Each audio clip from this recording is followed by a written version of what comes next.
بسم اللہ الرحمن الرحیم۔ محترم ناظرین، السلام علیکم ورحمۃ اللہ وبرکاتہ۔ شاہ عبد العزیز محدث دہلوی رحمۃ اللہ علیہ نے حضرت صالح علیہ السلام کا قصہ سورۃ الشمس کی تفسیر میں اس طرح بیان فرمایا ہے کہ حضرت صالح علیہ السلام نے اللہ تعالیٰ کے حکم کے ساتھ تبلیغ دعوت اسلام اپنی قوم کو کرنی شروع کی۔ ہر چند قوم کو نصیحت کرتے، لیکن قوم نے انکار پر اصرار اور حضرت صالح علیہ السلام سے معجزہ طلب کیا۔ آپ نے فرمایا، اگر میں اللہ تعالیٰ کے حکم کے ساتھ تمہاری خواہش کے تم کو معجزہ دکھا دو تو پھر بھی تم نے اگر میرا کہنا نہ مانا اور ایمان نہ لائے تو پھر تم عذاب الہی میں گرفتار ہو جاؤ گے۔ لوگوں نے کہا، ہم فلاں تاریخ کو ہر سال شہر سے باہر جاتے ہیں اور بتوں کو بھی اچھی پوشاک اور زیور سے آراستہ کر کے لے جاتے ہیں، پھر ان سے اپنی حاجتیں مانگتے ہیں۔ تو بھی ہمارے ساتھ چل اور اپنے خدا سے اپنا مطلب مانگ، پھر دیکھیے کہ تیرا خدا کیا دیتا ہے۔ حضرت صالح علیہ السلام نے اس بات کو قبول کر لیا، پھر اس دن باہر گئے جس دن کا وعدہ کیا تھا۔ حضرت صالح علیہ السلام کے ساتھ جو تھوڑے بہت سے مسلمان تھے وہ بھی گئے، اور جب عیدگاہ کو پہنچ گئے انہوں نے اپنے بتوں کو نہایت زیب و زینت سے آراستہ کر کے اپنے سامنے تختوں پر بٹھایا اور بڑے ادب سے اپنی اپنی حاجتیں مانگنے لگے۔ حضرت صالح علیہ السلام نے فرمایا، ان بتوں سے کوئی انوکھی چیز مانگو تاکہ ہم بھی دیکھیں کہ تمہارے بت کیسی قدرت رکھتے ہیں۔ وہ لوگ بڑی عاجزی سے مانگتے رہے لیکن کچھ بھی نہ ہوا۔ آخر عاجز ہو کر بیٹھ گئے اور حضرت صالح علیہ السلام نے فرمایا، اب تم جو کچھ کہو میں اپنے مالک سے مانگتا ہوں، پھر اس کی قدرت کو بھی دیکھو اور اپنے خاص بندوں پر کتنا مہربان ہے۔ پھر جندہ بن عمرو جو ان کا بڑا سردار تھا، سب نے اسی کو کہا کہ تم ہی جو چیز طلب کرنا چاہو طلب کرو۔ جو یہ نہ لا سکے اور عاجز ہو جائے، تب جندہ نے حضرت صالح علیہ السلام سے کہا، یہ پہاڑ جو عیدگاہ کے سامنے ہے، اس سے ایک اونٹنی ہمارے واسطے نکال، اس کی پیشانی سیاہ ہو اور باقی سارا بدن سفید اور بال بڑے بڑے اور نرم، اور 10 ماہ کی حاملہ بھی، پھر وہ ہمارے سامنے بچہ جنے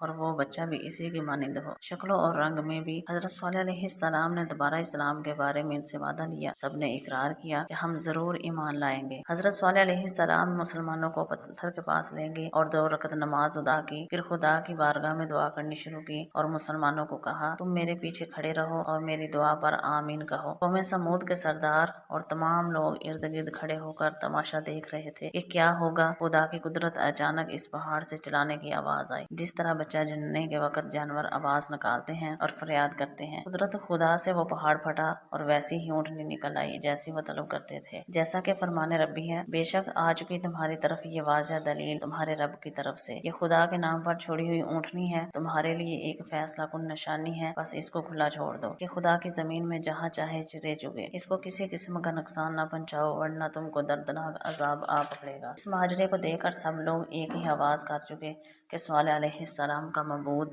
بڑی قدرت رکھتا ہے، اس پر ایمان لانا چاہیے۔ جندہ بن عمرو اپنے 6000 آدمیوں کے ساتھ اسلام قبول کر لیا۔ حضرت صالح علیہ السلام کے قدموں پر گڑا اور گزشتہ تقصیروں سے ندام ہوا اور معافی چاہی، لیکن دوسرے اپنے نفس اور کفر کی شامت سے انکار پر قائم رہے اور اپنے فرما برداروں کو بھی سمجھانا شروع کیا۔ وہ بدبخت حضرات صالح علیہ السلام کے جادوگر قرار دے کر پھر گئے۔ تب حضرت صالح علیہ السلام نے فرمایا کہ تم نے خلاف عہد کیا اور مجھ پر ایمان نہیں لائے، اب خدا کے عذاب سے تمہارے لیے بچاؤ اسی میں ہے کہ تم اس اونٹنی کو اور اس کے بچے کو نہایت تعظیم سے اپنے ملک میں رکھو، ان کو کسی قسم کی تکلیف اور رنج نہ پہنچاؤ، تمہارا بچاؤ اسی میں ہے، جب تک یہ اونٹنی اور بچہ تم میں رہیں گے خدا کا عذاب تم پر نہ آئے گا، اگر کسی قسم کی تکلیف ان کو پہنچائی تو پھر تم عذاب الہی میں گرفتار ہو جاؤ گے۔ وہ اونٹنی بڑے جسم والی تھی کہ حضرت ابو موسیٰ اشعری رضی اللہ تعالیٰ عنہ جو بڑے جلیل القدر صحابہ میں سے ہیں، وہ فرماتے ہیں کہ میں سمود کے شہر ہجر میں گیا تو اس اونٹنی کی جگہ کی مشہوری سنی کہ لوگ اس کی زیارت کو جاتے تھے۔ جب میں بھی گیا تو میں نے اس اونٹنی کے بیٹھنے کی جگہ اپنے ہاتھ سے ناپی تھی، 60 گز تھی۔ بہرحال حضرت صالح علیہ السلام نے فرمایا، یہ خدا کی طرف سے ایک معجزہ کی اونٹنی ہے، اس کو خدا کی زمین پر چڑھنے دو ورنہ تم کو جلدی عذاب پکڑ لے گا۔ وہ اونٹنی بڑے قد والی اور روب دار تھی، جس طرف وہ جاتی سب جانور اس کو دیکھ کر بھاگ جاتے اور پانی پر جب جاتی سب پانی پی جاتی۔ جب لوگ تنگ آ گئے تو حضرت صالح علیہ السلام نے باری مقرر کر دی، ایک دن یہ اونٹنی پانی پیے گی اور ایک دن تم اپنے جانوروں کو پلاؤ، کیونکہ وہ اونٹنی ایسی حالت میں تھی کہ سب جانور اس سے ڈرتے۔ جس جنگل میں وہ چرتی تھی دوسرا جانور وہاں قدم نہیں رکھ سکتا تھا، جس تالاب یا کنویں اور ندی پر وہ جاتی سارا پانی پی لیتی تھی، اور جس چراگاہ میں وہ چرتی وہاں گھاس کا نام و نشان نہ رہتا تھا، اور شام کے وقت جب وہ واپس لوٹتی تھی تو شہر کے سب لوگ آ کر اپنے اپنے برتن دودھ سے بھر لیتے اور تمام شہروں کو اس کا دودھ کفایت کرتا تھا۔ جب کوئی مدت اسی طرح گزری تو جانوروں والے لوگ اس کے چرنے پھرنے سے تنگ آ گئے، اسی لیے حضرت صالح علیہ السلام نے ان کے چرنے اور پانی پینے کی باری مقرر کر دی۔ اس اقرار پر کوئی میعاد گزر گئی، ایک دن اونٹنی پانی پیتی اور چرتی، دوسرے دن اس کو صالح علیہ السلام باندھ دیتے، لیکن شہر والے لوگ جو جانوروں کا شوق رکھتے تھے ان پر یہ بات بہت مشکل گزرتی۔ دل میں یہ خیال آتا کسی ہیلے سے یہ اونٹنی یہاں سے دور ہو جائے تاکہ ہمارے جانور فراغت سے چریں، لیکن عہد کو توڑنے اور قول و اقرار کے خلاف ہونے سے ڈرتے بھی تھے۔ ان کے درمیان ایک نوجوان اسی قوم سے قدر بن سالف ماں باپ کو عیش دینے والا زبان دراز ظاہر ہوا۔ وہ ایک فحشہ عورت پر عاشق ہوا جس کا نام عشیرہ تھا، خوبصورتی اور خوش اسلوبی اور نزاکت میں مشہور تھی۔ اس عورت کے 8 آدمی اور بھی گھر میں شراب نوشی اور اس کی لونڈیوں سے بدکاری کرتے تھے۔ یہ اس کا عاشق قدار بھی تھا۔